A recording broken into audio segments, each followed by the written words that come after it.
Israeli Prime Minister Benjamin Netanyahu has announced the bodies of 2 Israeli hostages have been retrieved from Gaza by Israeli forces.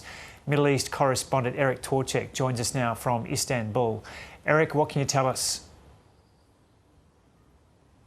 So the kibbutz that they came from, one of those communities on the Gaza border, Joe, Kibbutz Nir Oz, it's also released a statement saying that, it's glad that Judy Weinstein-Hagi and her husband Gadi Hagi are coming home. The IDF, the Israel Defense Forces, says it recovered them in a complex and sensitive operation in southern Gaza. It sounds like they were hidden somewhere perhaps underneath the city of Khan Yunis, the major city in the south of Gaza, and it brings to 56 the number of hostages who remain inside Gaza. The Israeli government says it believes that 20 of those people are still alive, and this means that we now, 36 of them are dead, according to the Israeli government's assessment. So. Gadi Hagi was 73 years old. His wife, Judy, was 70. They were on a walk around the kibbutz when Hamas began its attack. And the last that was heard from them was Judy calling for help on her phone, saying she and Gadi had both been shot. So after, this nearly 20-month period since the Hamas attacks, the hostages, some of them are still, coming home, and there's still a lot of grief being felt by those families and those communities at these recoveries. And Eric, over the past week, there have been a lot of news stories on the aid distribution situation in Gaza. Just take us through the latest you've heard about what's happening with aid distribution.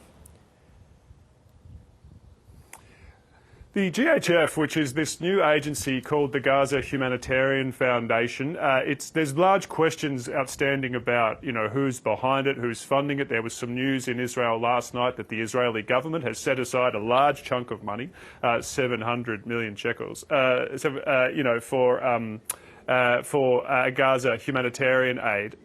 So it's possible, and the allegation from opposition politicians in Israel is that the Israeli government is funding aid inside Gaza. The GHF has never confirmed its funding sources. But for the second day in a row, this agency, which has set up 3 distribution points inside the Gaza Strip, has paused its deliveries. And this is the main source of food now coming into Gaza, because Israel is maintaining an almost total blockade on aid entering the Strip. It is allowing some trucks in, but there's difficulty distributing that food.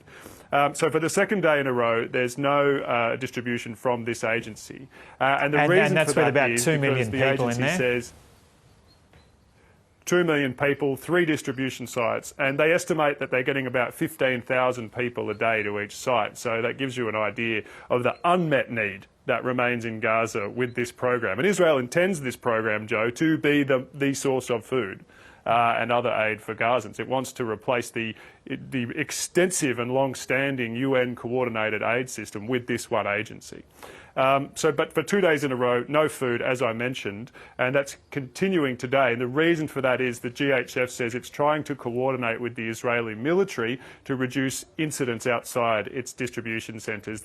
Since they opened last week, there's been multiple incidents where civilians gathering to get aid have been shot dead.